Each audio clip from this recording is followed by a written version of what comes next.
राजाधिराज सद्गुरुनाथ महाराज की जय। आजच्या निरूपणकार प्रवचनकार सौ सुजाता कानिटकर यांचे पुणे येथे वास्तव्य आहे। संस्कृत विषयामध्ये MA BEd PhD इत्यादी पदव्यांनी त्या विभूषित आहेत। त्यांना 13 लिपी वाचता येतात। ब्राह्मी, तेलुगू ग्रंथ, मोडी इत्यादी मोठी यादीच सांगता येईल। मुंबई विद्यापीठात संस्कृत विषयाचे अध्यापन त्यांनी केले आणि अध्यापनाचा 30 वर्षाचा अनुभव त्यांच्याकडे आहे।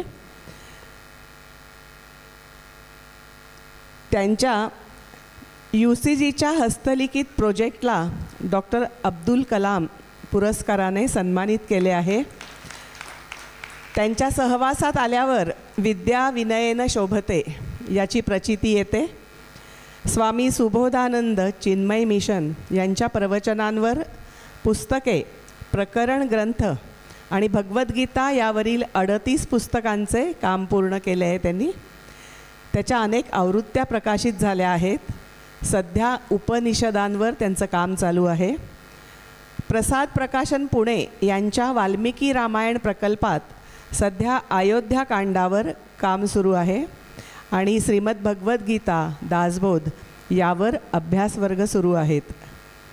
विशेष सांगायचे म्हणजे समर्थ सद्गुरूंच्या भगिनी श्रीमती सोनक्का यांचा मुलगा चिरंजीव आनंद यांची ही कन्या आहे। सौ सुजाता कानिटकर यांना विनंती करते की त्यांनी आपली निरूपण सेवा सद्गुरुचरणी रुजू करावी। जय सद्गुरु।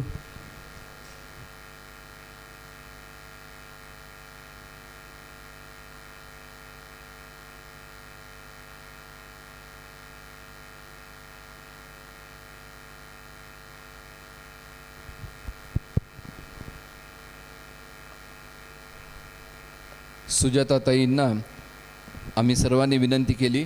आज खरंच कौतुक करावं असं वाटतं। आज आपत बांधवाप्रमाणे, आपत भगिनीप्रमाणे त्या इथे उपस्थित आहेत। गुरुवार, शुक्रवार, शनिवार 3 दिवस त्यांचा संस्कृतचा क्लास असतो।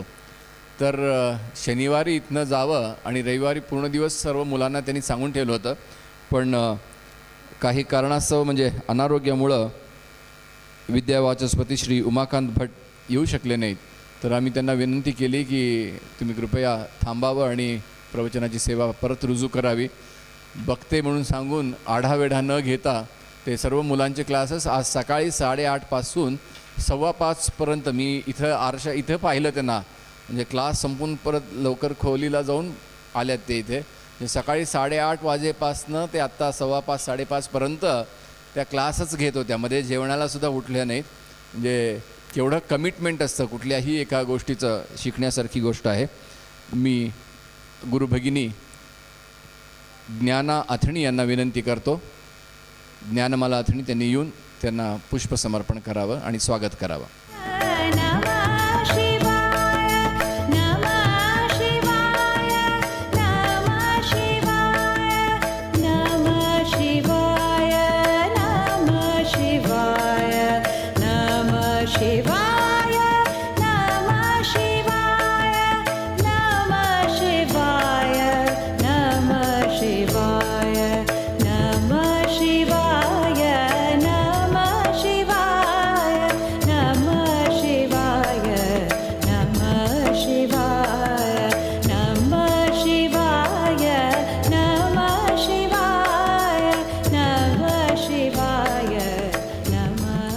धन्यवाद।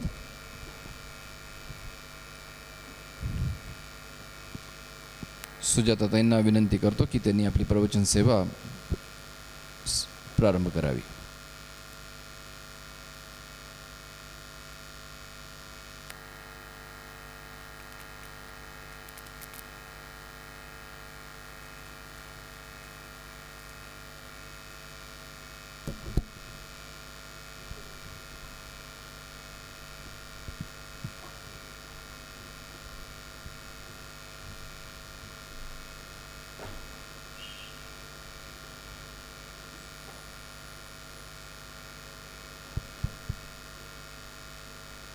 राजाधिराज सद्गुरुनाथ श्री भाऊसाहेब महाराज की जय।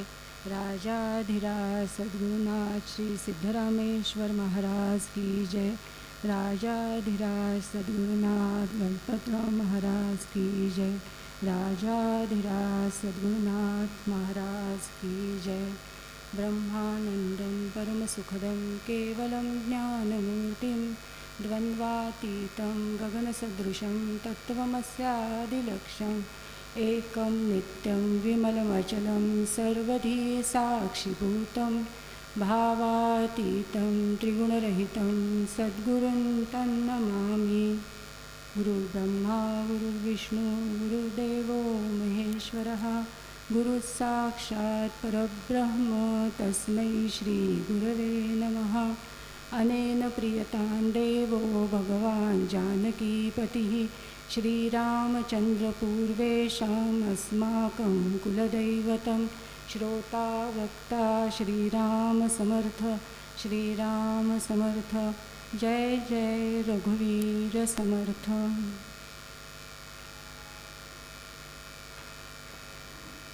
आपण अनेक वर्ष आध्यात्मिक काही ना काहीतरी ऐकतो आहे, वाचतो आहे. आत्ताच्या सध्याच्या यूट्यूबच्या काळामध्ये तर आपल्या एका बोटावरती आपल्याला हवं ते प्रवचन किंवा व्याख्यान काहीही ऐकायला मिळतं आहे. इतकं सगळं आपण इतकी वर्ष ऐकतो आहे, कधीतरी आपण थोडंसं थांबून अंतर्मुख होऊन विचार केला पाहिजे की मी थोडी तरी पुढं गेली आहे का, असं मला वाटतं. की आतमध्ये बघितलं पाहिजे, आतमध्ये विचारलं पाहिजे. नाहीतर घाण्याला बैल जुंपलेला असतो, तो बैल दिवसभर फिरत असतो आणि दिवसभर फिरून संध्याकाळी पुन्हा तो आहे तिथेच असतो. केलं आहे त्याने काम दिवसभर, फिरलाय तो दिवसभर, पण शेवटी तो आहे तिथंच आहे. किंवा अगदी बैल म्हणून घ्यायला नको स्वतःला, तर आपण दुसरं उदाहरण घेऊ शकतो की एखाद्या TCकडे जर आपण बघितलं, रेल्वेचा जो तिकीट चेकर असतो त्याच्याकडे जर आपण बघितलं, तर तो प्रवास करतो आहे पण पोचत कुठंच नाही आहे.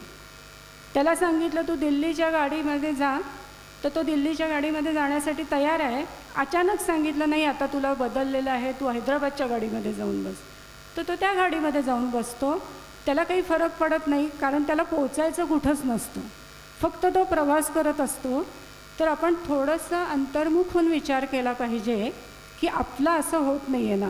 आपण खूप ऐकतोय, खूप वाचतोय, पण आपण आहोत इथंच आहोत का, आपल्यात काही बदल झाला आहे का नाही, याचा आपण थोडासा विचार केला पाहिजे.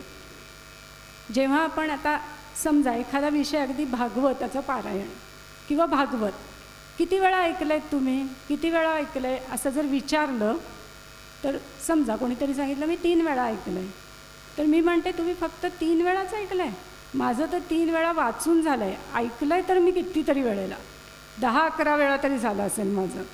आता जेव्हा आपण असं म्हणतो त्यावेळेला खरं तर प्रत्यक्षामध्ये आपल्याला लाज वाटली पाहिजे हे सांगायला. आपलं नेमकं उलटं होत असतं. आपण जितके जास्त वेळा ऐकलेलं आहे तेवढं आपल्याला वाटतं की आपण जास्त, म्हणजे तुमच्यापेक्षा मी जरा जास्त बरी आहे, जास्त चांगली आहे किंवा आध्यात्मिक जास्त आहे. पण विचार करा, ज्या वेळेला परीक्षितीने भागवत एकदा ऐकलं त्यावेळी त्याचं काम होऊन गेलेलं आहे. किंवा आपण भागवताच्या महात्म्य जे भागवताच्या सुरुवातीला आलेलं आहे त्या महात्म्याकडे बघितलं तर त्याच्यामध्ये धुंदुकारीची कथा येते.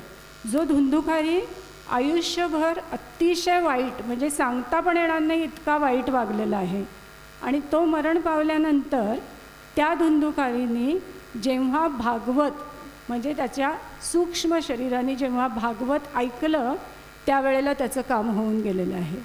म्हणजे इतका वाईट वागणारा धुंदुकारी किंवा परीक्षिती राजा यांनी एकदा ऐकल्यानंतर जर भागवत त्यांचं काम होऊन जातं आहे, तर मला ते इतक्या वेळा का ऐकावं लागतं आहे. म्हणजे मी जेव्हा पुन्हा पुन्हा ऐकते आहे त्यावेळेला माझं मीच सिद्ध करते आहे की मी पहिल्यांदा नीट ऐकलेलं नाही आहे, म्हणून मला दुसऱ्यांदा ऐकावं लागतं आहे. दुसऱ्यांदा नीट ऐकलं नाही म्हणून मला तिसऱ्यांदा ऐकावं लागतं आहे. म्हणजे मी जेवढ्या वेळा ऐकते आहे तेवढं मला तो माझ्यामधला कमीपणा वाटायला पाहिजे की इतक्या वेळा ऐकण्याची आपल्याला गरजच नाही आहे. म्हणजे आपलं ऐकणं कुठेतरी चुकतं आहे का, कशा पद्धतीने आपण ऐकलं पाहिजे याचा आपण थोडासा विचार केला पाहिजे.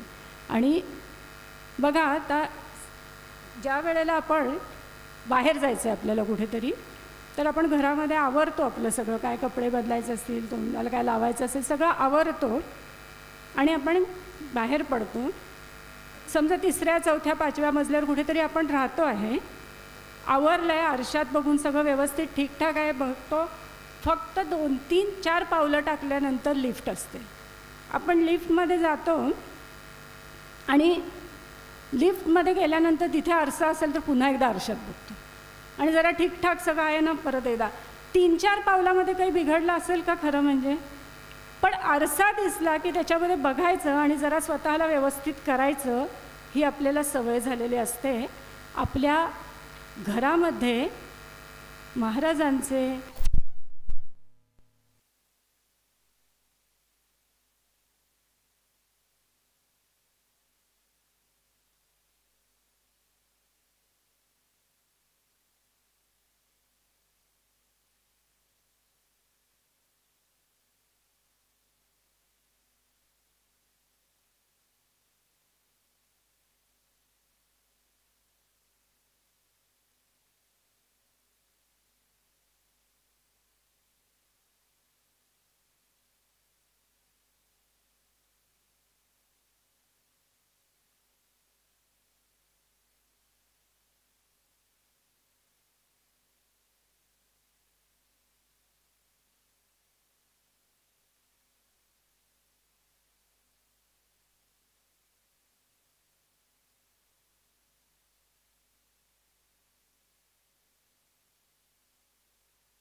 तर आपण असं बघत होतो की आपण 2 मिनिटामध्ये जरी लिफ्टपाशी पोचलो आणि त्याच्यात आरसा असेल तर आपण आपल्याला बघतो आणि आपण पुन्हा ठीकठाक आहोत ना एकदा बघतो.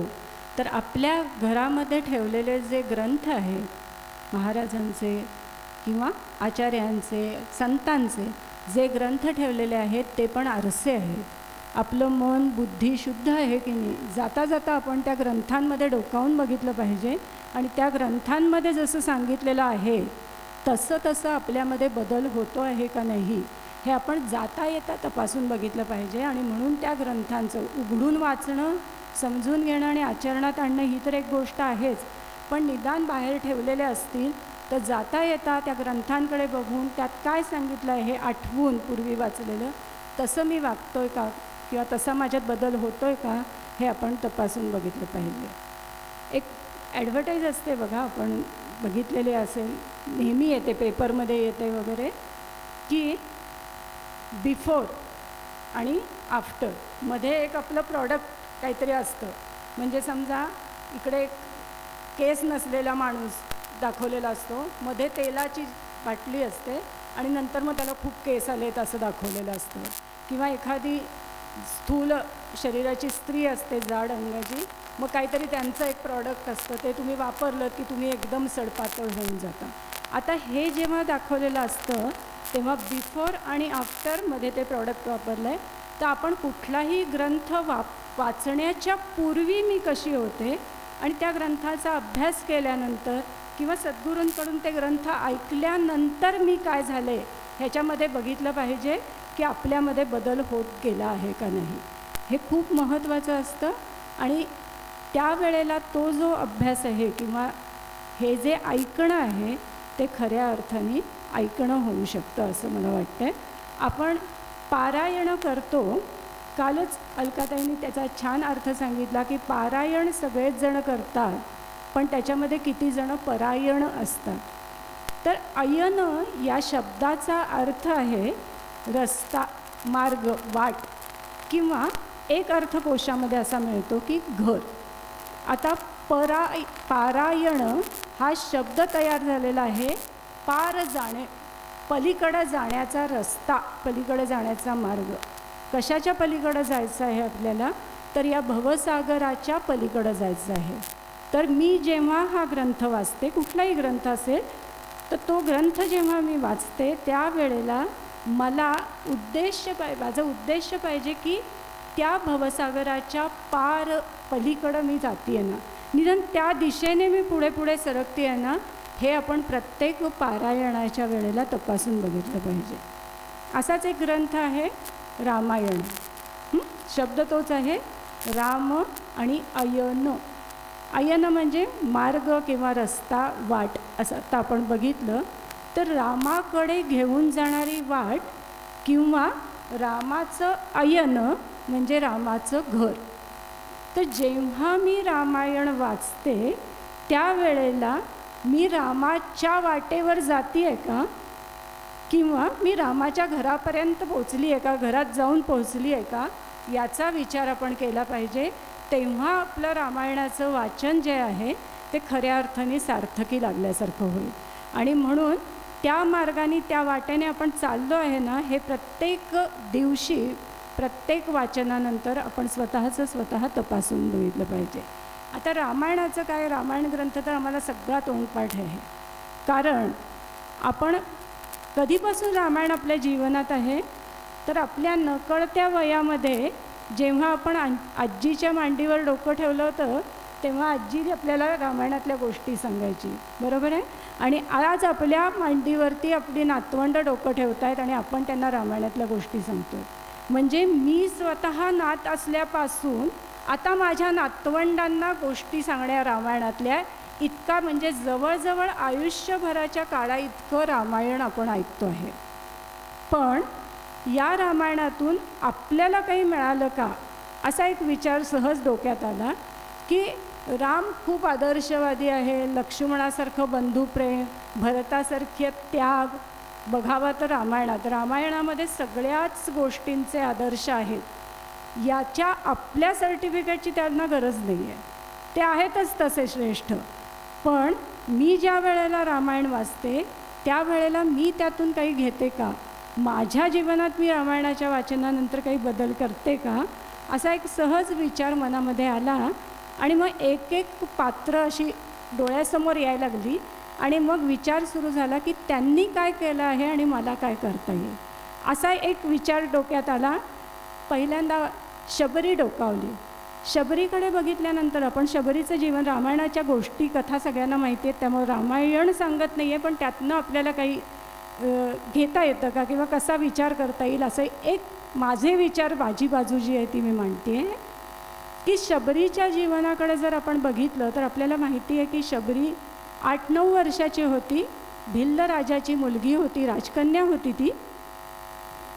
आणि तिचा विवाह होता. त्यावेळी लहान वयात विवाह करायचे, त्याप्रमाणे तिचा दुसऱ्या दिवशी विवाह होता. आणि आदल्या दिवशी तिथं हजारो शेळ्या, मेंढ्या सगळ्या अशा आणून ठेवलेल्या होत्या. तिने बघितलं की हे एवढे सगळेजण एवढ्या शेळ्या मेंढ्या इथं का आणलेल्या आहेत. छोटी मुलगी आहे, तिने उत्सुकतेने आईला विचारलं की आई हे सगळं कशासाठी आणलेलं आहे. ती म्हणाली थांब मी जरा गडबडीत आहे, तू काय मला आता मध्ये मध्ये काहीतरी विचारू नकोस, तुझ्या वडिलांना विचारजा. मग ती आपल्या वडिलांच्याकडे गेली आणि तिने विचारलं, गोष्ट माहिती आपल्याला थोडक्यात सांगते की तिने आपल्या वडिलांना विचारलं की हे कशासाठी तुम्ही एवढ्या शेळ्या मेंढ्या आणल्या. ते म्हणाले अगं तुझं लग्न आहे ना उद्या, त्याच्यासाठी मी आणलेले आहेत, त्याच्यासाठी आपण आणलेले आहेत. तर ती म्हणाली की माझ्या लग्नाचा आणि याचा काय संबंध आहे. तर ते म्हणाले की वडील तिचे म्हणाले की अगं तुझ्या लग्नाचं आपण सगळे जे लोक येतील त्यांना आपण जेवण देणार आहोत ना, तर या शेळ्या मेंढ्यांना कापून आपण त्यांचं जेवण देणार आहोत सगळ्यांना. तिला इतकं वाईट वाटलं की माझं एक लग्न नावाची काहीतरी गोष्ट करायची आहे, त्याच्यासाठी काय करतात ते पण माहिती नाही लग्न म्हणजे, पण त्याच्यासाठी इतक्या शेळ्या मेंढ्या सगळ्यांचा जीव जाणार, प्राण जाणार, त्याच्यापेक्षा मी लग्नच नाही केलं तर एवढ्या सगळ्यांचे जीव वाचतील. आणि म्हणून ती तिथून निघाली आणि निघूनच गेली की नकोच, मी इथं थांबले तर माझं लग्न होईल आणि या सगळ्यांचा जीव जाईल. आणि मग ती गेली गेली गेली आणि ती एके ठिकाणी थांबली. तिला तिथे असं आश्रमासारखं काहीतरी दिसलं, म्हणजे काहीतरी राहण्याची हे आहे, इथं आपली राहायची सोय होती का म्हणून ती तिथे बसली. त्या आश्रमामध्ये कोणीच नव्हतं, म्हणजे तो एक आश्रम होता आणि तिथे कोणीच नव्हतं. मग बसल्या बसल्या नुसतं काय बसायचं म्हणून तिने ते सगळं झाडून स्वच्छ केलं आणि अशीच बसून राहिली. थोड्या वेळाने तिथे मातंग ऋषी आले. त्यांनी बघितलं की आश्रम कोणीतरी स्वच्छ केलेला आहे. त्यांना काही शबरी दिसली नाही, पण आश्रम स्वच्छ केलेला आहे. आणि म्हणून मग ते बघितलं कोणी दिसतंय का, त्यांना काय म्हणून दिसलं नाही. ते म्हटलं ठीक आहे. असं एक 2-4 दिवस झालं आणि मग एक दिवस त्यांच्या लक्षात आलं की इथे कोणीतरी एक छोटी मुलगी आहे, परकरी पोर म्हणतात तशी होती ती. आणि मग शबरी तिथे दिसली त्यांना आणि मग ते म्हणाले, बाळ तू इथे कशासाठी आली आहेस? तर ती म्हणाली की मला त्या प्राण्यांना मारायचं नव्हतं म्हणून मी इथं आली आहे. त्यांना तिच्या मनातला शुद्ध भाव कळला. ते म्हणाले की हा आश्रम माझा आहे, पण मी आता दुसऱ्या ठिकाणी चाललो आहे, प्रवास करून देशाटन करून मला काही गोष्टी प्राप्त करायच्या आहेत म्हणून मी चाललो आहे, माझं काही काम आहे म्हणून. तर तू इथेच राहा, एक दिवस राम येईल आणि तुला जे हवं आहे ते मिळेल असं त्यांनी सांगितलं. आणि मातंग ऋषी निघून गेले. आणि त्याच्यानंतर रोज शबरीला असं वाटतंय की आपल्या ऋषींनी, मातंग ऋषींनी जे सांगितलं आहे तो राम आज येईल का? मग तो आला तर त्याला घर स्वच्छ दिसलं पाहिजे, घर घाण असून कसं चालेल, म्हणून ती सगळा आश्रम स्वच्छ करते. तो आला तर त्याला काहीतरी खायला द्यायला पाहिजे, ते खायला देणं चांगलं असलं पाहिजे. आपल्याकडे कोणीतरी येतं आहे, आपल्याला काहीतरी सांगणार आहे, माझं काम तो पूर्ण करणार आहे, तर त्याला आपण काहीतरी चांगलं खायला द्यायला पाहिजे. म्हणून ती चांगली गोड असणारी फळं बघायची, कुठल्या झाडाची फळं गोड आहेत ती आणून ठेवायची, चांगलं पाणी आणून ठेवायची, असं सगळं तयारी करून ठेवायची. तो दिवस निघून जायचा, अरे राम तर आलाच नाही. पुन्हा दुसऱ्या दिवशी तेच, तिसऱ्या दिवशी तेच. असं किती वर्ष केलं तिने? 95व्या वर्षी, ती तिच्या वयाच्या 95 वर्षाची झाली असताना प्रभू रामचंद्र तिथं आलेले आहेत. म्हणजे 8-9 वर्षाची शबरी रोज वाट बघती आहे की माझा राम इथं येईल आणि त्याला हे घर सगळं स्वच्छ दिसलं पाहिजे. आणि या भावनेने ती रोज रोज 1 नाही 2 नाही, जवळजवळ 85-86 वर्ष जवळजवळ ती हे काम करते आहे. आता बघा, आपणही हेच करतो ना. आपण आपल्या घरामध्ये काय करतो? घर स्वच्छ करतो, घरातल्या लोकांसाठी चांगलं अन्न बनवतो, हेच तर आपण करतो. मग शबरीला म्हणजे शबरीला रामाचं दर्शन झालं, मला का होत नाही? कारण शबरीने प्रत्येक काम माझा राम येईल आणि त्याला हे चांगलं वाटेल का, माझ्या रामासाठी मी हे करते असं केलं. आपल्याला राम आठवतो का? पूजा झाली की रामाचा आणि आपला संबंध संपलेला आहे. मग माझ्या मुलांना काय आवडतं, माझ्या नवऱ्याला काय आवडतं, मला घर स्वच्छ लागतं, त्याशिवाय मला चैनच पडत नाही. किंवा अचानक कोणीतरी पाहुणे आले तर त्यांनी म्हणायला नको यांनी घर किती घाण ठेवलं आहे. म्हणजे माझ्या सगळ्या क्रिया मी तेच करते जे शबरीने केलं ते, पण माझ्या सगळ्या क्रिया या माझ्या लोकांसाठी आहेत कोणीतरी. पण शबरीच्या त्याच क्रिया सगळ्या परमेश्वरासाठी होत्या. आपण बघितलं तर शबरी कुठल्या कॉलेजमध्ये गेली होती, कुठल्या शाळेमध्ये शिकली होती, तिने किती डिग्र्या मिळवलेल्या आहेत. असं बघायला गेलं तर तिच्यापेक्षा कदाचित आपण जास्त शिकलो असू, जास्त सुसंस्कृत असू कदाचित, विचार केला तर. पण जे शबरीला साध्य झालं ते आपल्याला होत नाही आहे. का होत नाही? त्याचं एकमेव कारण आहे, तिच्या मनामध्ये भाव आहे माझा राम येणार आहे आणि त्याच्यासाठी मला करायचं आहे. आणि असं लिहिलेलं आहे वाल्मिकी रामायणामध्ये, शबरीची गोष्टच नाही आहे, पण इतरत्र ज्या अन्य रामायणामध्ये शबरीची गोष्ट आहे त्याच्यामध्ये त्याने असं सांगितलेलं आहे की खरं म्हणजे शबरी ही इतकी नितांत निस्सीम भक्त आहे रामाची की शबरीने एक अशी कल्पना केली होती की राम कसा असेल, आणि ती कायम वनामध्येच राहिलेली आहे कारण ती भिल्ल राजाची मुलगी आहे. तिचे वडील असं भिल्लाचं म्हणजे आश्रमामध्ये कसं वनामध्ये लोक कसं ड्रेस कपडे घालतात, वल्कलं आणि हे जटा बांधलेल्या वगैरे असं, तर तिची कल्पना अशीच आहे की राम असाच असणार आहे. आणि असं लिहिलेलं आहे त्या रामायणकारांनी की शबरीला राम ज्या वेशामध्ये दिसला, तिच्या कल्पनेत राम जसा होता तसं तिला दर्शन द्यावं म्हणून राम वनामध्ये गेलेला आहे. म्हणजे इतकी भक्त आहे ती की तिला जसा हवा आहे तसा, तिला जशा रूपात हवा आहे तसा प्रभू राम तिच्यासमोर गेलेला आहे. आणि असं आहे की आपण जर मार्ग बघितला तर त्या मार्गामध्ये मातंग ऋषींचा आश्रम येत नाही. थोडीशी वाकडी वाट करून राम तिला दर्शन द्यायला गेला आहे असं म्हटलेलं आहे. म्हणजे तिला दर्शन द्यायला गेला नाही आहे तर तिचं दर्शन घ्यायला गेलेलं आहे असा उल्लेख केलेला आहे. म्हणजे ती एवढी महान भक्त आहे की परमेश्वर स्वतः तिचं दर्शन घ्यायला आलेले आहेत. आणि हे कशासाठी झालं, कशामुळं झालं तर फक्त एक बदल आपल्याला आपल्यामध्ये करून घ्यायचा आहे. मी जे काही करते दिवसभरात तेच करायचं आहे, त्याच्यात आपल्याला बदलता येणार नाही आहे. पण मी जे करते आहे ते मी माझ्या नवऱ्यासाठी, मुलांसाठी, आईवडिलांसाठी, सासू सासऱ्यांसाठी, मित्रमैत्रिणींसाठी, शेजाऱ्यांसाठी, नातेवाईकांसाठी करते आहे. ते मला आजपासून परमेश्वरासाठी करता येतं आहे का हे बघितलं पाहिजे. आज माझे सद्गुरू येणार आहेत, आज माझा राम येणार आहे किंवा आज माझे इष्टदेवता येणार आहे, त्याच्यासाठी मला चांगलं अन्न बनवलं पाहिजे, त्याच्यासाठी मला घर सुंदर ठेवलं पाहिजे. असं आपण जर विचार केला तर आपल्याला हळूहळू शबरी बनता येऊ शकेल. कारण शबरीमध्ये आणि आपल्यामध्ये हाच मोठा फरक आहे. आणि जेव्हा आपण या कथा ऐकतो, वाचतो, तेव्हा हळूहळू आपण आपल्यामध्ये काही बदल करू शकतो का असा आपण विचार करतो आहे. त्याच्यापुढे आपण बघूया, थोडंसं भरताकडे जाऊया.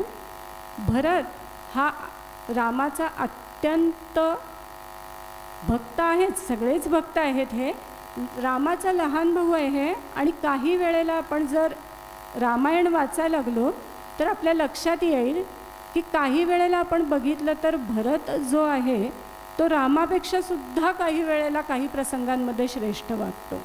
याचं कारण असं आहे की रामाने वनामध्ये जावं अशी निदान दोघींची तरी इच्छा होती. म्हणजे कैकेयीची आणि मंथरेची, अशा दोघींची तरी इच्छा होती. पण भरताने वनामध्ये जावं असं कुणाचीच इच्छा नव्हती. आणि तरीसुद्धा भरत आयुष्यभर वनामध्ये राहिल्यासारखा राहिलेला आहे. तर हा भरत ज्या वेळेला वनामध्ये जायला निघाला त्यावेळेला, म्हणजे राम आधी गेलेला आहे वनामध्ये, आणि जेव्हा भरत आला अयोध्येमध्ये, आपल्याला गोष्ट माहिती आहे, तर म्हणजे अयोध्येत परत आला आणि राम वनामध्ये निघून गेला. आपल्या आईने 2 वर मागितलेत वगैरे सगळं त्याला कळल्यानंतर तो अयोध्येतले सगळे लोक बरोबर घेऊन रामाला परत आणण्यासाठी निघालेला आहे वनामध्ये. त्यावेळेला भरद्वाज ऋषींचा आश्रममध्ये लागलेला आहे. आणि भरद्वाज ऋषी, रामही आधी तिथे राहिलेले आहेत. आणि आता पुन्हा त्याच मार्गावरून जाताना भरत तिथं आलेला आहे. भरद्वाज ऋषींना वाटलं एवढं सगळं सैन्य घेऊन येतो आहे हा, म्हणजे तो रामाला नक्कीच परत आणण्यासाठी जातो हा विचारच आला नाही. त्यामुळं रामाकडून राज्य घेण्यासाठी, म्हणजे मिळालेलंच आहे पण ते कायमचं घेण्यासाठी जातो आहे का असं वाटलं. पण ज्या वेळेला भरत तिथं राहिला आणि भरद्वाज ऋषी आणि भरत यांचं संवाद झाला त्यावेळेला भरताच्या मनामधला शुद्ध भाव, रामावरचं त्याचं निस्सीम प्रेम लक्षात आलं. आणि भरद्वाज ऋषी त्यावेळेला असं म्हणतात, तिथं त्याचा आदरातिथ्य केलं, तो निघून पुढे गेला. त्यावेळेला वाल्मिकी रामायणामध्येच हे वाक्य आलेलं आहे की भरद्वाज ऋषी असं म्हणतात की अनेक जन्मांचं पुण्य केल्यानंतर रामाचं दर्शन झालं.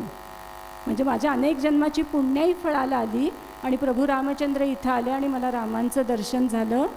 पण रामाच्या दर्शनाचं पुण्य मिळाल्यामुळे, पुण्य जमा झाल्यामुळे आज मला भरताचं दर्शन झालं. इतका भरत महान आहे की रामाच्या दर्शनाचं पुण्य असल्यामुळे भरताचं दर्शन होतं आहे असं भरद्वाज मुनींना म्हणावं लागलं. तर भरत वनामध्ये गेलेले आहेत आणि रामाला परत ये वगैरे सांगितलेलं आहे. त्याच्या आधी तो जेव्हा लांबून येतो आहे त्यावेळेला लक्ष्मणाला पण असं वाटलेलं आहे की तो सैन्य घेऊन का येतो आहे. लक्ष्मण लगेच थोडासा ज्याला चलबिचल झाली त्याची आणि रामाकडे आला, असं का करतोय, तो का येतोय सैन्य घेऊन वगैरे. पण राम म्हणाला जरा थांब, शांत राहा, तुला कळेल भरत इथं का येतो आहे. आणि मग आपण जर बघितलं तर गुहकापासून ते लक्ष्मणापर्यंत वाटेमध्ये जेवढे लोक भरताला भेटलेले आहेत त्या सगळ्या लोकांनी त्याच्या तिथे येण्यावरती संशय घेतलेला आहे की तो का येतो आहे. पण रामाला खात्री होती की इथे भरत का येतो आहे. आपल्या जीवनात आपल्या वागण्यावरती जगातल्या लोकांनी काहीही म्हणावं, पण परमेश्वराला आपल्या सद्गुरूंना विश्वास असावा की आपण काय वागतो आहे, असं आपलं वागणं आहे का हे आपण तपासून बघितलं पाहिजे की मी कशी वागते आहे आणि माझ्या वागण्यामागचा उद्देश, माझी शुद्ध बुद्धी माझ्या सद्गुरूंना, माझ्या ईश्वराला माहिती आहे. असा भाव जेव्हा आपल्या मनामध्ये असेल त्यावेळेला आपण भरताला थोडंफार जाणून घेऊ किंवा भरताकडून आपल्याला काहीतरी मिळालं असं होईल. आता ज्या वेळेला भरत येतो आणि अयोध्येचं राज्य तू परत घे वगैरे वगैरे सांगतो, राम त्याला नाही म्हणतो, हे सगळं होतं आणि भरत त्यांच्या पादुका घेऊन जातो. ही गोष्ट आपल्याला माहिती आहे. अयोध्येमध्ये म्हणजे तो अयोध्या नगरीत जात नाही, त्याच्या बाहेर नंदीग्राममध्ये तो राहतो. आपल्याला हेही माहिती आहे की राम ज्या जमिनीवर झोपतोय त्याच्या समान आसनावर मी नाही झोपणार म्हणून खड्डा खणून तो त्याच्यापेक्षा खालच्या स्थानावरती, राम फरशीवर झोपतोय, जमिनीवर झोपतोय, तर मी त्याच्यापेक्षा खालच्या स्थानावर झोपेन असं म्हणून त्याने खड्डा खणून तो खाली जरा खालच्या जागी होईल अशा ठिकाणी झोपलेला आहे 14 वर्ष. हे आपल्याला माहिती आहे. तर आपण असा विचार केला तर मी म्हटलं की आपण जर भरताच्या जागी असतो तर काय केलं असतं.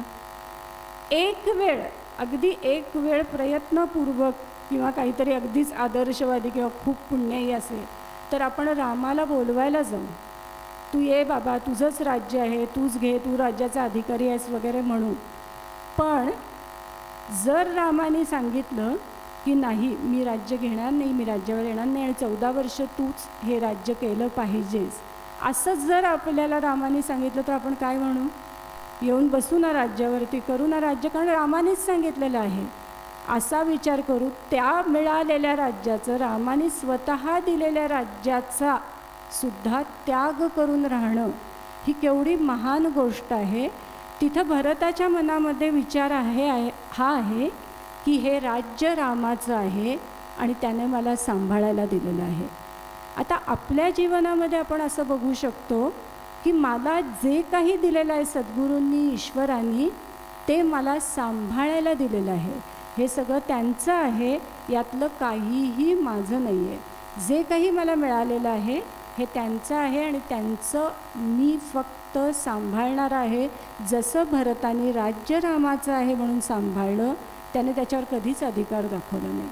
तसं आपण आपल्याला मिळालेला प्रत्येक पैसा असेल, व्यक्ती असतील, आपल्या जीवनातलं जे काही आपल्याला मिळालेलं आहे किंबहुना त्याच्याहीपेक्षा पुढे जाऊन आपल्याला जो हा देह मिळालेला आहे, हा देहसुद्धा मला काही काळापुरता दिलेला आहे, हे लक्षात ठेवून आपण वागलं पाहिजे.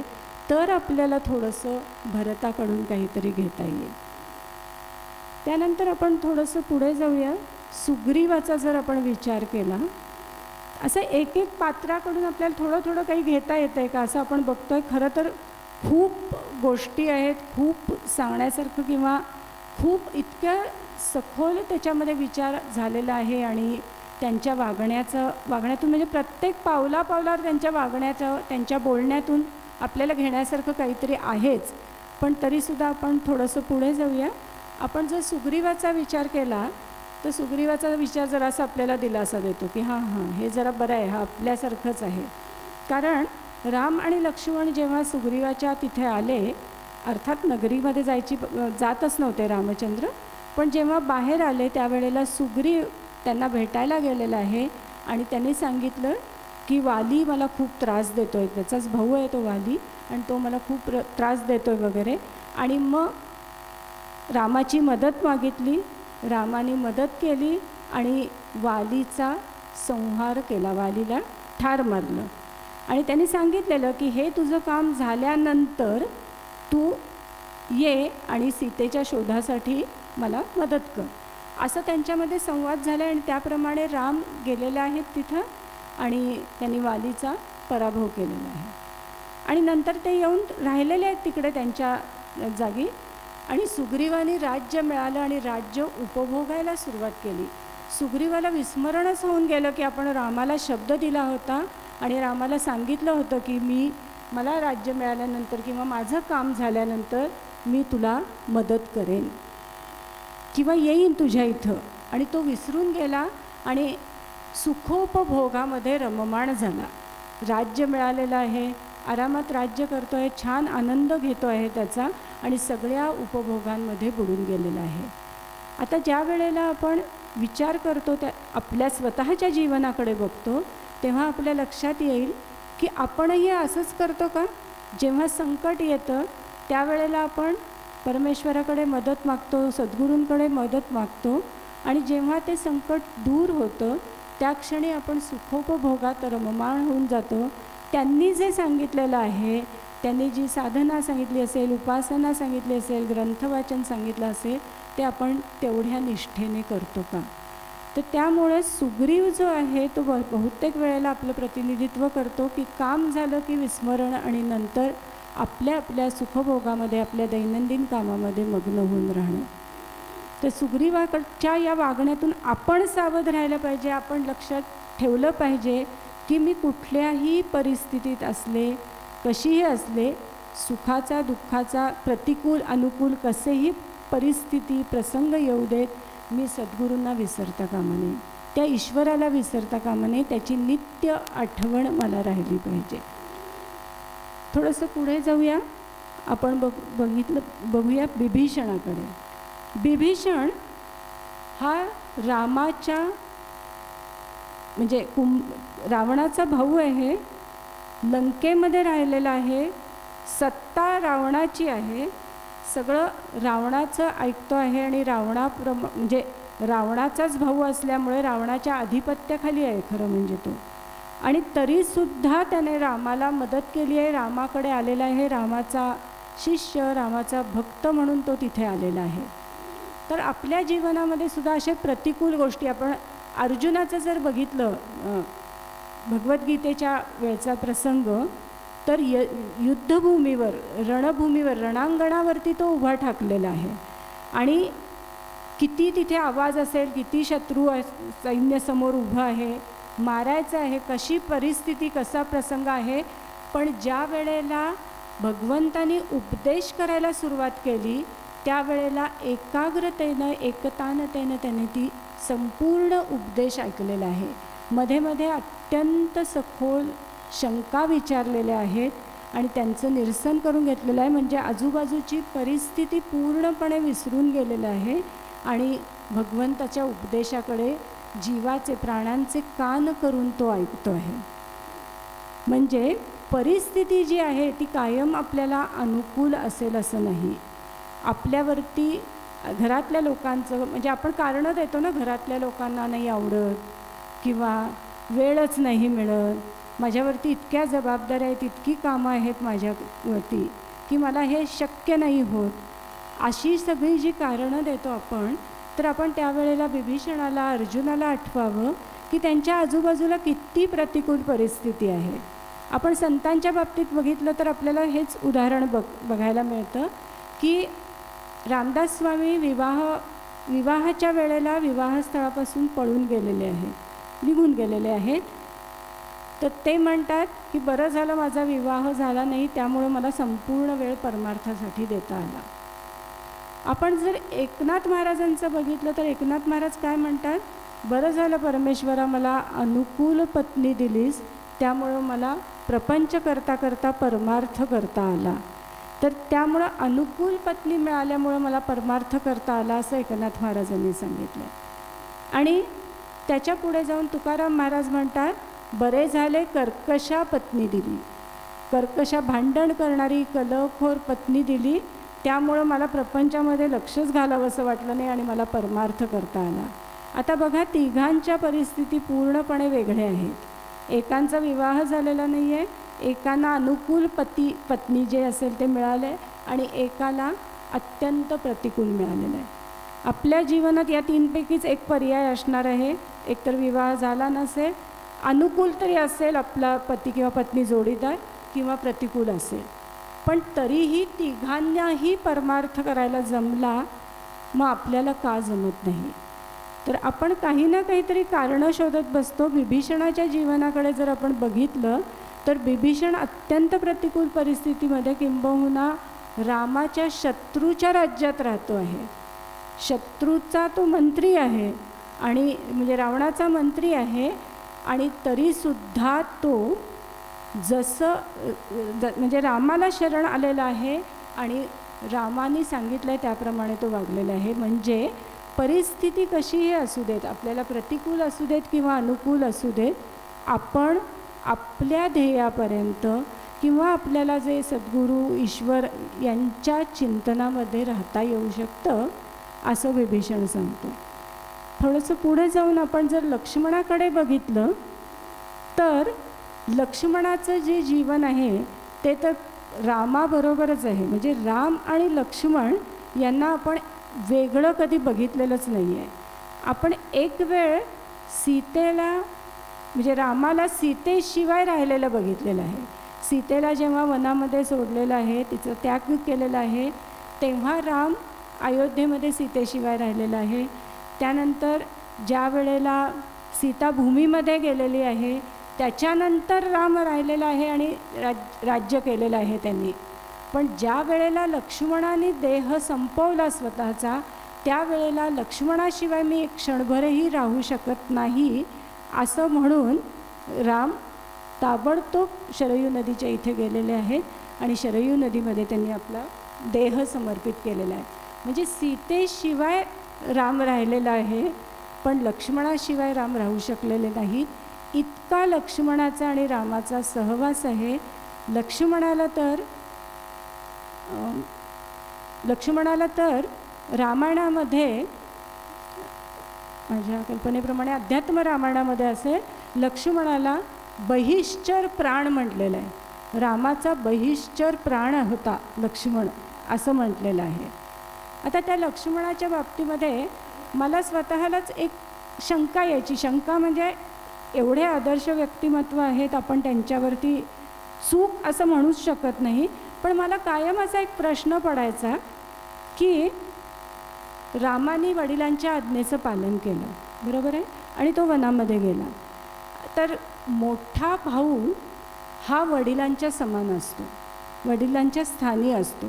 मग ज्या वेळेला रामाने सांगितलं लक्ष्मणाला की तू माझ्याबरोबर वनात येऊ नकोस, पहिल्यांदा त्यांनी सांगितलं की तू माझ्याबरोबर येऊ नकोस, पण लक्ष्मण म्हणाला नाही मी येणारच, हट्ट केला त्याने थोडासा. मग रामाने शेवटी त्याला सांगितलं की मी तुला आज्ञा करतो. आपण जर रामायण वाचलं, वाल्मिकी रामायण, तर आपल्याला दिसेल त्याच्यामध्ये रामाने सांगितलेलं आहे की मी तुला आज्ञा करतो की तू माझ्याबरोबर येऊ नकोस. तरी पण लक्ष्मण म्हणतो तू काय म्हणायचं ते म्हण, मी तुझ्या आज्ञेचं पालन केलं नाही असं होईल फार तर, पण मी तरीही तुझ्याबरोबर येणार. तर मला असं वाटायचं, मनामध्ये येत होतं की आपण जर असं वागलो तर काय हट्टी आहे, काय ऐकत नाही, दोष दिला जातो. पण लक्ष्मणाला रामाबरोबर गेला म्हणून आपण खूप म्हणजे बंधुप्रेम आणि हे सगळं आहेच त्याचं, त्याच्याबद्दल प्रश्नच नाही आहे, पण त्याने रामाची आज्ञा पाळली नाहीच ना शेवटी.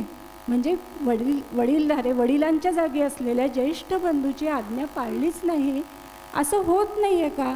याच्या पाठीमागे काही ना काहीतरी विचार असेल, काय असू शकतो? आणि नंतर कधीतरी अभ्यास करता करता कुठेतरी कोणाच्या याच्यामध्ये मला उत्तर मिळालं या प्रश्नाचं की आपल्या सगळ्यांचं जीवन जे असतं हे 3 पद्धतीने चालतं. एक आहे आपलं जीवन इच्छापरायण असतं, दुसरं आहे आपलं जीवन कर्तव्यपरायण असतं, आणि तिसरं आहे आपलं जीवन म्हणजे कोणाचंही जीवन हे ईशपरायण. तर याचा आपण थोडासा विचार करूया, म्हणजे आपल्याला लक्ष्मणाच्या प्रश्नाचं उत्तर, म्हणजे लक्ष्मणाच्या बाबतीत पडलेल्या प्रश्नाचं उत्तर मिळेल. आणि आपल्या वागण्यामध्ये आपण काय केलं पाहिजे याचा थोडासा मार्गदर्शन नक्की होईल. की इच्छापरायण जीवन याचा अर्थ असा आहे की माझ्या मनामध्ये जी इच्छा आहे त्याप्रमाणे मी वागेन. की मला आत्ता झोपावंसं वाटतं आहे मी झोपेन, मला आत्ता हे खावंसं वाटतं आहे मी हे खाईन, माझी अशी इच्छा होती आहे म्हणून मी असं वागेन.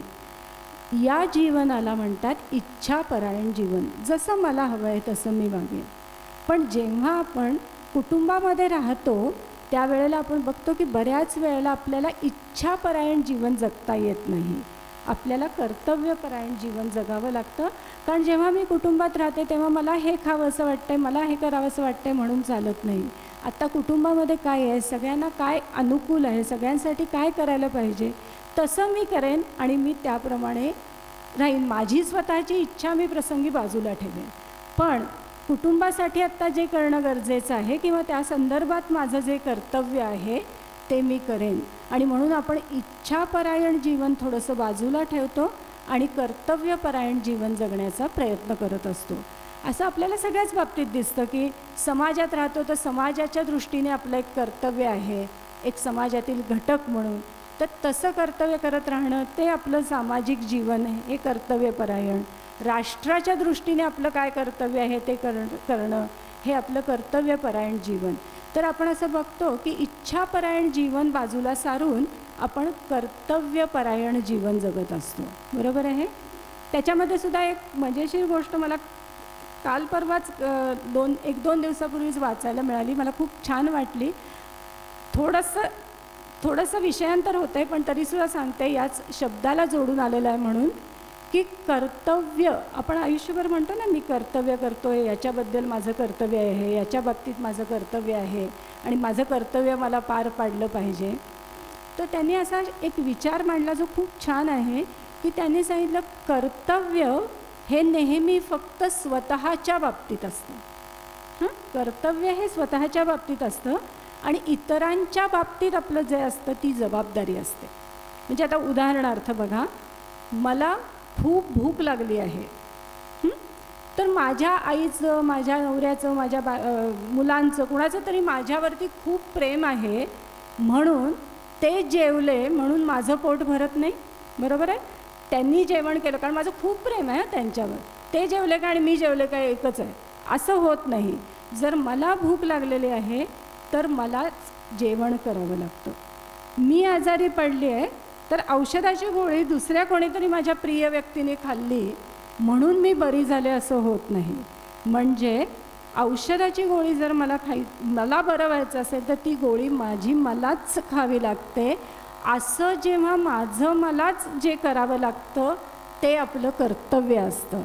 आणि जेव्हा इतरांच्या बाबतीत जे असतं ती आपली खरं तर जबाबदारी असते. म्हणजे बघा, समजा मला माझ्या सासऱ्यांची सेवा करायची आहे तर आपण म्हणतो ते माझं कर्तव्य आहे. पण त्यांनी असा विचार मांडला की ती खरं तर माझी जबाबदारी आहे. मला माझ्या मुलाचं लग्न करायचं आहे तर ते माझं कर्तव्य नाही आहे, ती माझी जबाबदारी आहे. काय फरक आहे ह्याच्यामध्ये? तर त्यांनी असं सांगितलं की जबाबदारी ही तुम्ही जबाबदारीने केलीत तर ठीक आहे, पण तुम्ही नाही करू शकलात तर ते थांबत नाही. म्हणजे मी माझ्या सासू सासऱ्यांची सेवा केली नाही तर त्यांची सेवा घडणारच नाही, त्यांना काही कोणी मदत करणारच नाही असं नाही आहे. समजा माझ्या मुलाचं लग्न करायचं आहे, त्याच्या आधीच माझा मृत्यू झाला तर त्याचं लग्न होण्याचं काही थांबणार नाही आहे. म्हणजे जबाबदाऱ्या ज्या असतात त्या आपण पार पाडायच्या, त्या होत राहतील.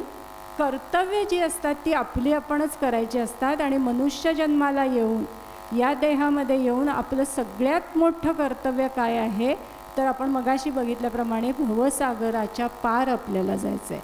आणि म्हणून हे आपलं महत्त्वाचं कर्तव्य आहे.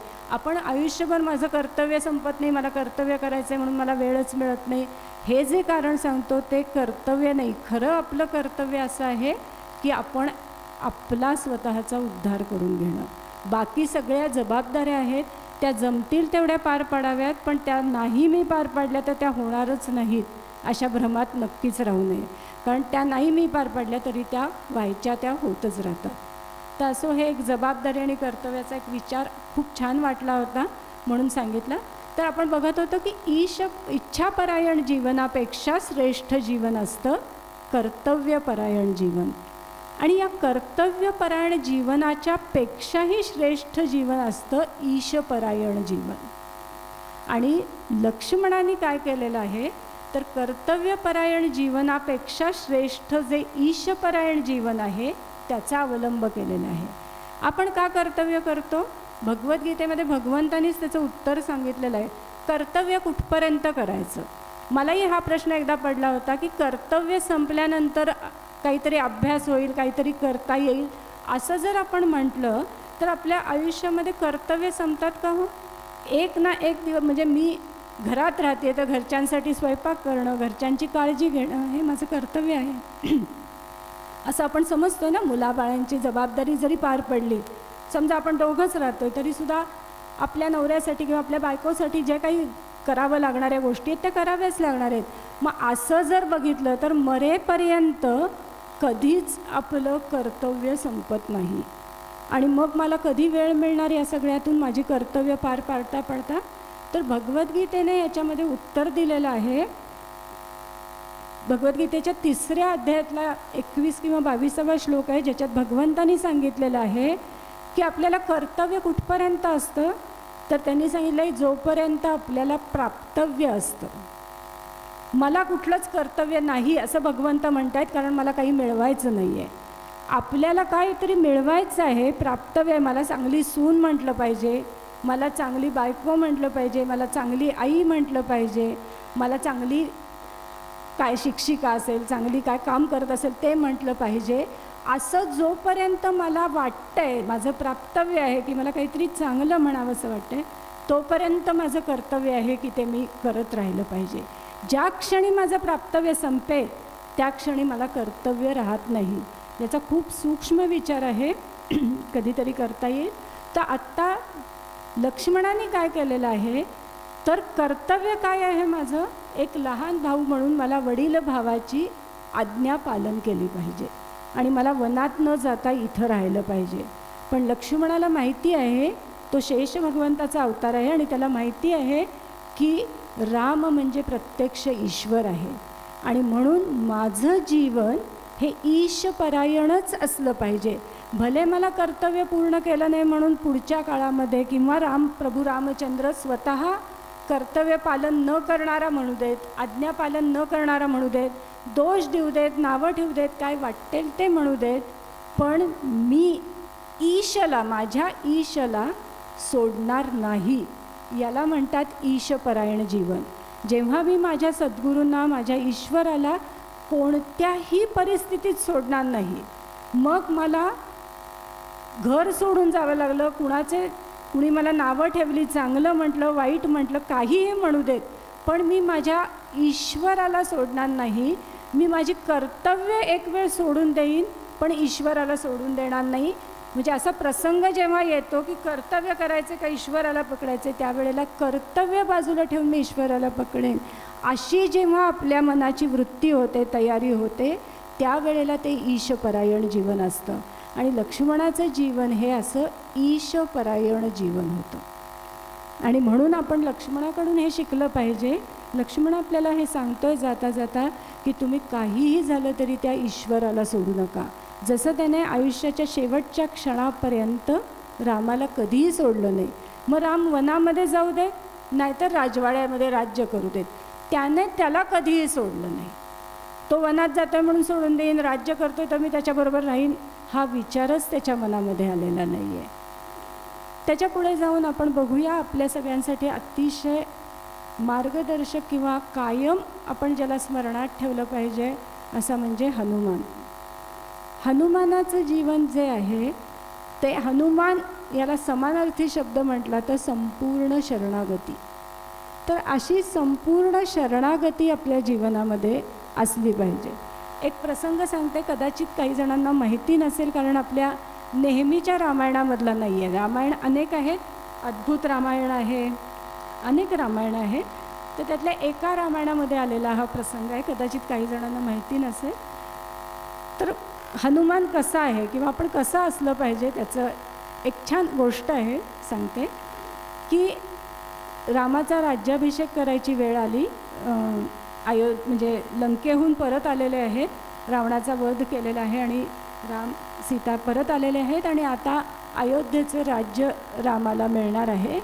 त्यावेळेला राज्याभिषेकाचा विधी करायची वेळ आलेली आहे आणि सगळे तयारी झालेली आहे. राम येऊन बसलेले आहेत तिथं आणि अजून सीता माता आलेली नाही. आपल्याला माहिती आहे आवरायला वेळ लागतो महिलांना, त्याप्रमाणे सीतेलाही आवरायला वेळ लागतो आहे. सीता येतच नाही आहे आणि वेळ होत आलेली आहे. मुहूर्त असतो, त्या मुहूर्ताच्या वेळेला तो बरोबर राज्याभिषेकाचा तो काय विधी आहे तो करायचा आहे आणि रामाच्या शेजारी बसून सीतेने तो विधी करायचा आहे आणि म्हणून सीतेला बोलावणं पाठवलेलं आहे, जा आणि सीतेला घेऊन ये असं कोणाला तरी सांगितलं रामाने. तो गेला. सीता माता म्हणा माझं आवरायचं राहिलं, थोड्या वेळात येते. तो निरोप घेऊन आला. परत काही वेळाने दुसऱ्याला पाठवलं, तो परत आला, थोडंसं आवरायचं राहिलं, थोड्या वेळाने येत आहेत. असं एक 3-4 वेळेला झालं. आता अगदीच मुहूर्त जवळ आलेला आहे. मग रामाने ठरवलं की या ठिकाणी हनुमानालाच पाठवणं योग्य आहे. नाही येत म्हटलं तर उचलून घेऊन येईल तिला, त्यामुळं हनुमानच योग्य आहे. आणि म्हणून त्याने काय केलं, रामाने सांगितलं हनुमानाला की जा आणि सीतेला घेऊन ये. हनुमान गेला सीतामय्याच्या कक्षेमध्ये आणि तिचं सगळं आवरून झालेलं आहे आणि हनुमान म्हणतो की चला चला माता बोलवलेलं आहे तुम्हाला बाहेर. तर ती म्हणाली की अरे थांब, फक्त मला सिंदूर लावायचा राहिला आहे, कुंकू सिंदूर लावायचा राहिलेला आहे. तर तो म्हणतो राहू दे ते काय महत्त्वाचं नाही, तू चल आत्ता लगेच तुला ताबडतोब घेऊन यायला सांगितलं आहे मला रामांनी. तर ती म्हणते अरे नाही ते खूप महत्त्वाचं आहे. तो म्हणतो का महत्त्वाचं आहे. तर ती त्याला सांगते की अरे ती त्या रामाची खूण आहे, राम माझ्याजवळ असण्याची ती एक खूण आहे. आणि तो विचारतो हे रामाला खूप प्रिय आहे का तू हे लावलेलं. तर ती सीता म्हणते की हो रामाला खूप प्रिय आहे आणि राम माझ्याजवळ असण्याची ही खूण आहे म्हणून मी एवढा सिंदूर लावते आणि येते. असं म्हणून ती ते सिंदूर म्हणजे कुंकू लावते आणि जाते आणि मग तो विधी होतो. इकडे हनुमान विचार करायला लागतो की एवढंसं सिंदूर तिने लावलेलं आहे तर ती रामाला एवढी प्रिय आहे, मग मी खूप सिंदूर लावलं तर मी रामाला किती प्रिय होईल. आणि म्हणून तो तिथे जो सिंदूर ठेवला आहे तो सगळा आपल्या अंगाला उपडा करून घेतो. त्या सिंदूरचं पुढे शेंदूर झालेलं आहे, अपभ्रंश होतो भाषेमध्ये तो. आणि मग हनुमानाला जे शेंदूर लावतो आपण म्हणतो तो त्याच्यानंतर प्रचलित झाला असावा. तर त्या गोष्टीमध्ये असं आलेलं आहे त्या रामायणामध्ये की हनुमानाने स्वतःला संपूर्ण सिंदूर लावून घेतला, पूर्ण तो लाल लाल किंवा केशरी जो काही रंग आहे तसा नखशिकांत झाला आणि आला सभेमध्ये. सगळे लोक हसायला लागले, ह्याचं काय झालं, काय हा असा काय आला आहे, असं काय आलं आहे म्हणून सगळेजण हसत आहेत. पण त्याला त्याचं काहीही वाटत नाही आहे, कारण रामाला जे प्रिय आहे ते मी केलेलं आहे. आपल्या जीवनामध्ये आपण एवढंच लक्षात ठेवलं पाहिजे की माझ्या सद्गुरूंना माझ्या रामाला काय प्रिय आहे ते मी करेन. मग त्याला लोक हसू देत, नावं ठेवू देत किंवा चांगलं म्हणू देत, मी त्याच्याकडे बघायलाच नाही पाहिजे. माझं लक्ष फक्त एकच पाहिजे, माझ्या रामाला काय आवडतं, मी जे जे करते आहे ते माझ्या रामाला आवडतं आहे. हनुमानाची एक दुसरी अशीच गोष्ट आहे, एक 5 मिनटं राहिलेली आहेत, 5 मिनटात संपवते. हनुमानाची एक दुसरी गोष्ट अशी आहे की रामाचा राज्याभिषेक झाला, तिथे राम राहायला लागला, राज्य सुरू झालं वगैरे वगैरे सगळं सुरू आहे आणि हनुमान तिथेच राहतो आहे. तो बघतो आहे.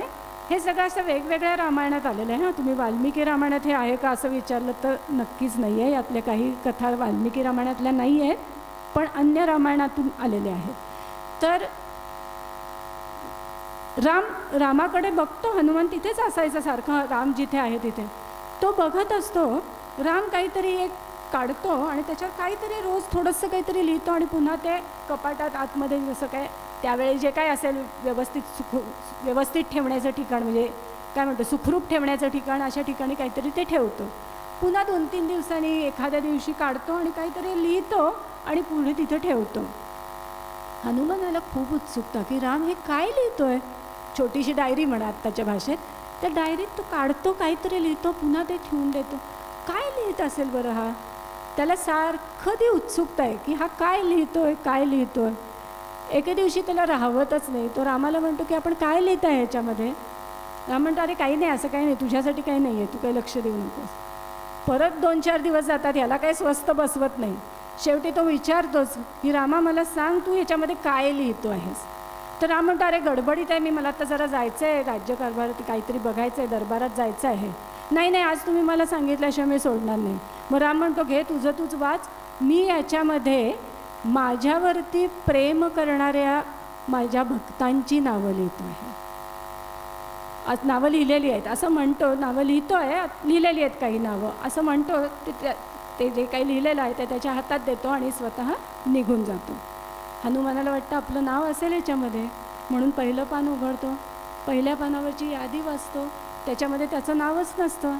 त्याचा चेहरा अगदी पडतो, त्याला वाईट वाटतं, अरे रामावर प्रेम करणाऱ्यांची नावं आहेत, ह्याच्यात माझं नाव नाही आहे. दुसरं पान उघडतो, त्याच्यातली नावं वाचतो, त्याच्यामध्येही त्याचं नाव नसतं. त्याला खूप वाईट वाटतं. असं करत करत तो पानं उलगडतो एक एक पानं उलगडत जातो आणि बघतो जिथं रामाने शेवटची नावं लिहिलेली असतात तिथपर्यंत येतो, त्याचं नावच नसतं. त्याला इतकं वाईट वाटतं, मी रामावर एवढं प्रेम करत नाही का की रामाला ह्याच्यामध्ये माझं नाव लिहावंसं सुद्धा वाटलं नाही. खूप वाईट वाटतं, उदास चेहरा करून बसून राहतो बिचारा. आणि मग राम येतात थोड्या वेळाने, संध्याकाळी कामकाज संपल्यानंतर येतात आणि म्हणतात काय झालं हनुमाना, तुझा चेहरा असा का पडला आहे. अगदी केविलवाणा होतो, रडवेला होतो आणि म्हणतो की रामा माझं तुझ्यावर एवढं प्रेम नाही का रे की तुला त्याच्यामध्ये माझं नावसुद्धा लिहावंसं वाटलं नाही. तर राम म्हणतो जरा थांब, हे बघ हे दुसरं एक आहे माझ्याकडं. तो म्हणतो काय आहे हे. तो म्हणतो मला कोण प्रिय आहे त्यांची नावं आहेत ही, ती तू वाच. असं म्हणून त्याला ती वही हातात देते, काय जे असतं ते हातात देतो आणि हनुमान ते उघडून बघतो तर त्याच्यामध्ये फक्त हनुमंताचं नाव लिहिलेलं असतं.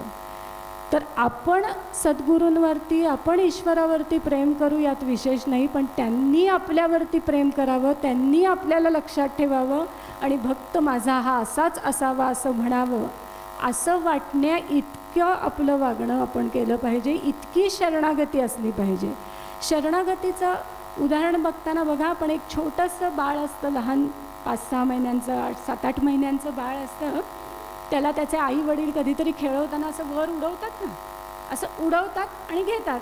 तो हसतं ते बाळ, परत झेलतो, म्हणजे आई वडील कोण असतात ते झेलतात, पुन्हा त्याला वर उडवतात, पुन्हा असं आपण करतो. आपण स्वतःही केलं असेल, आपण बघतो सुद्धा, असं करतो आपण.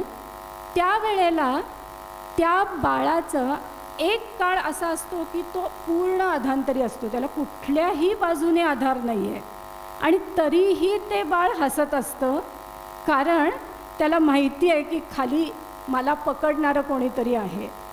हा जो विचार आहे, मी कुठेही असेन, काहीही असेन, पण मला पकडणारे माझे सद्गुरू आहेत, मला पकडणारा माझा राम आहे, हा विश्वास ठेवणं याला म्हणतात संपूर्ण शरणागती. आणि म्हणून हनुमानाला ज्या वेळेला विचारलं की तू कोण आहेस सांग, त्यावेळेला तुलसी रामायणात आलेला आहे हा उल्लेख की हनुमानाने सांगितलं की देहबुद्धीने मी रामाचा दास आहे, जीवबुद्धीने मी त्याचा अंश आहे आणि आत्मबुद्धीने मी तोच आहे. यातलं देहबुद्धीने मी त्याचा दास आहे हे आपण प्रयत्नाने मिळवू शकतो. शरणागती, संपूर्ण शरणागती जेव्हा आपल्या मनामध्ये येईल त्यावेळेला आपण म्हणू शकतो की मी देहबुद्धीने त्याचा दास आहे. अभ्यास करून, उपासना करून, भक्तिभावाने आपण कधीतरी या विचारांपर्यंत, या प्रत्ययापर्यंत पोहोचू की जीवबुद्धीने मी त्याचा अंश आहे. आणि आपण जेव्हा सद्गुरूंना संपूर्णपणे शरण जाऊ त्यावेळेला आपल्याला सद्गुरू ते दाखवून देतील की तो तूच आहेस. आणि इथपर्यंत आपल्याला जायचं असेल तर रामायणातल्या या एक एक पात्रांचा विचार करत, त्यांच्याकडून थोडं थोडं जमेल तसं काही ना काहीतरी घेत, स्वतःमध्ये बदल करत करत आपल्याला एक दिवस त्या रामाच्या अयनामध्ये, घरामध्ये जाऊन पोचायचं आहे. आणि म्हणून त्या दृष्टीने आपण रामायणाचा अभ्यास करताना अशा प्रकाराने अभ्यास करावा का, असा एक थोडंसं विचार मनामध्ये आला, तो मी आपल्यासमोर मांडला. सद्गुरूंनी असंच बोट धरून त्या रामाच्या मार्गाने, रामाच्या घरापर्यंत आपल्याला पोचवावं अशी त्यांना विनंती करते. त्यांच्या चरणी प्रार्थना करते. तुम्ही सगळे माझ्यापेक्षा ज्येष्ठ श्रेष्ठ आहात. तुम्हाला सांगते की यासाठी मला आशीर्वाद द्यावेत भरभरून, आणि संयोजकांनी मला अजून एकदा प्रवचन सेवा करण्याची संधी दिली त्याबद्दल मी त्यांचे शतशः आभार मानते आणि इथेच थांबते. जय जय रघुवीर समर्थ सद्गुरुनाथ महाराज की जय.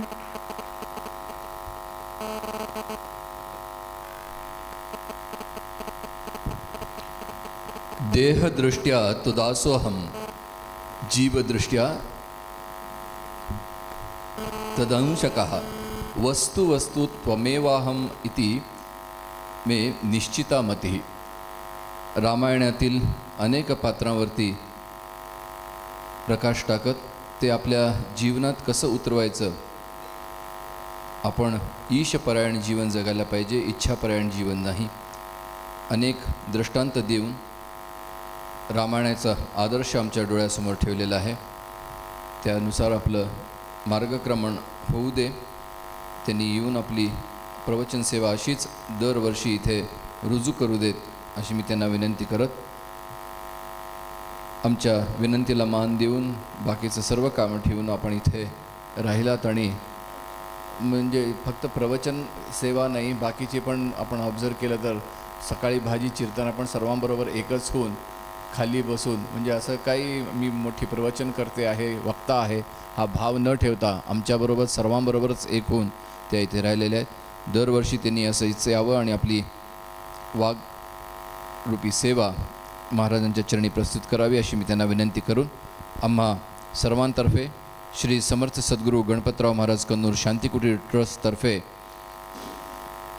सुवर्णताई पाटील यांना मी विनंती करतो की त्यांनी यावं आणि सुजाताताईंचा सत्कार करावा. नमः शिवाय, नमः शिवाय, नमः शिवाय, नमः शिवाय, ओम नमः शिवाय, नमः शिवाय, ओम नमः शिवाय, ओम नमः शिवाय, ओम नमः शिवाय, ओम नमः शिवाय, ओम नमः शिवाय, नमः शिवाय, ओम नमः शिवाय, ओम नमः शिवाय, ओम नमः शिवाय. नमः शिवाय,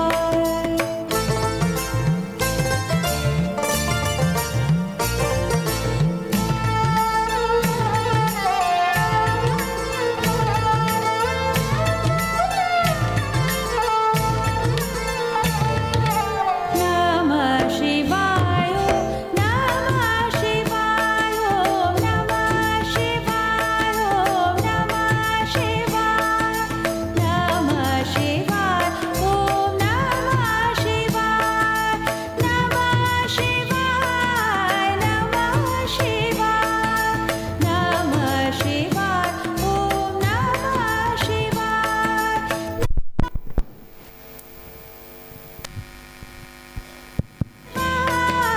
नमः शिवाय, राजाधिराज सद्गुरुनाथ महाराज की जय. नमः शिवाय, पुनश्च नमः शिवाय, सुजाताताई आणि सुवर्णताई पाटील यांना शिवाय. धन्यवाद देत आहे. मगाशी अनाऊन्स केल्याप्रमाणे गायन स्पर्धेचा